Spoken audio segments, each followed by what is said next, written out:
Hey guys, Morgan at Lynchman Trading here. Today I'm going to talk about how I go about performing scans in ThinkorSwim software. Now keep in mind, I also do a lot of scans outside of ThinkorSwim on the website referred to as finviz.com. So I'm going to have a separate video with a link attached to this video. So be sure to check both of them out and see what works best for you and your trading style, as I highly recommend both. All right, let's get into it.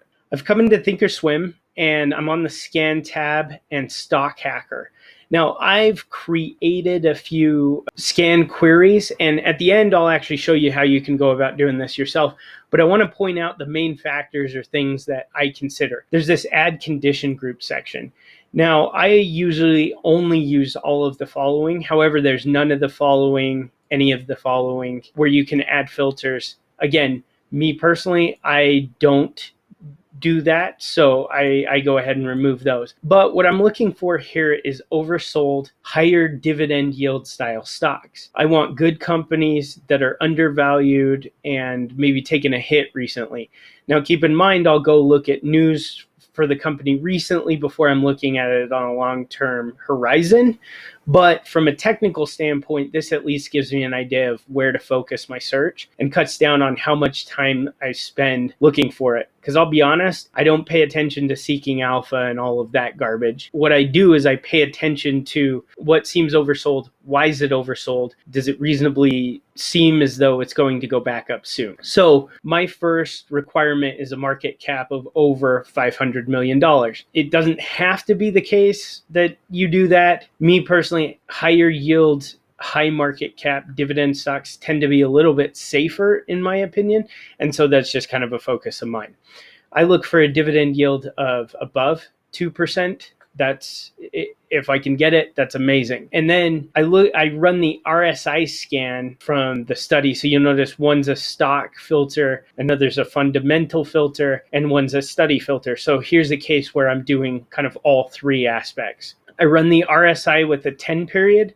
By default, it's a 14. Me personally, I feel like 10 tracks better when I'm trading. And I go with an average type of less than, let's say, 30. And I have it to display 200 stocks. So we'll go ahead and run this.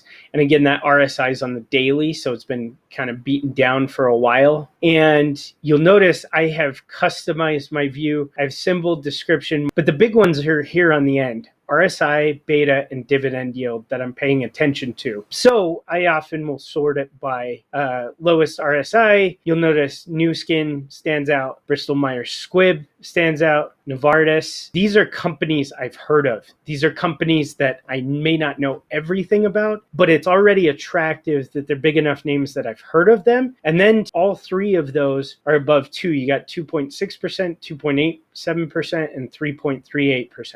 They might be worth looking at, in my opinion. But again, I would want to go and look as to why they're down so much. So now that we've taken a look at this, what I'm going to do is I'm going to go up and I'm actually going to load my other one. I have an oversold low float stock scan. So what oversold low floats are low floats have very few shares on the market. Therefore, they're prone to spikes. But keep in mind that these are not investments, these are trades. These are the kind of stocks where if I get 15 or 20%, I usually take my money and run, essentially, because it's much more temporary, usually with a low float. So the criteria I have here is I'm looking for stocks priced between 50 cents and $25, usually more than 50,000 shares, less than 65 million. And then I'm looking for about 50,000 in volume over the day, maybe.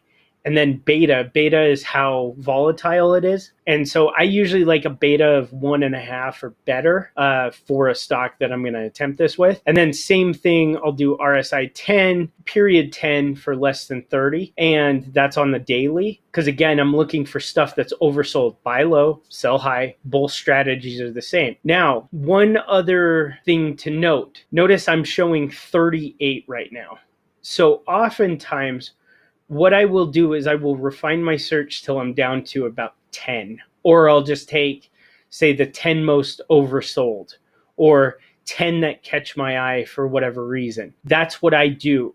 I don't want to spend hours and hours and hours going through news for hundreds of companies. Normally, I'm only taking maybe the top 3 to 5, but max 10 stocks, and then kind of researching them and making my decision based off of that. I've made a lot of money on low float stocks with these random spikes, but it's hard because they usually need a pump from somewhere. But I've also found that being in any of these pump and dump discords really don't help. The reason being is whoever's sending out the alert, they're signaling it after they've already bought into the stock. So if they artificially pump it, they go and buy 10,000 shares, then all of a sudden they tell all of their followers, hey, jump into this stock. By the time most people can get into it, it's already too late. It's already ran, and whoever it was sending out that signal has already left with the money. So for me, I like to look for stuff that's kind of being ignored, but has a history of spikes on the chart. That's how I use this particular scan. Now, let's create a new scan.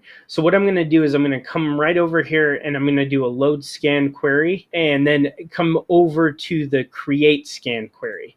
Now, I'll usually just name it new scan or whatever I want. Now, this window is a little funky. It's one of those things that I don't like about ThinkorSwim. It's kind of weird. But if you notice, you have to drag that down. It's kind of pre-collapsed. I don't know.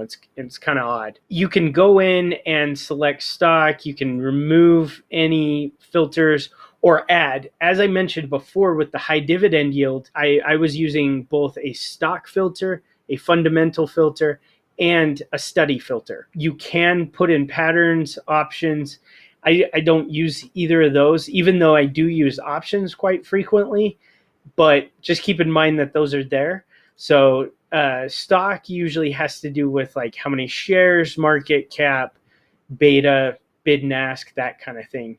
If we add a filter for fundamentals, that's more like, EPS, cash flow, dividends, operating income. So if you invest on a fundamental level, and then the studies, that's really where you're getting into things like RSI, if you use VWAP or anything like that, CCI, something study that I used to use quite a bit. There's also gap ups and statistical performance related things, volume and volatility. So just keep in mind that you can go in and create your own custom scans.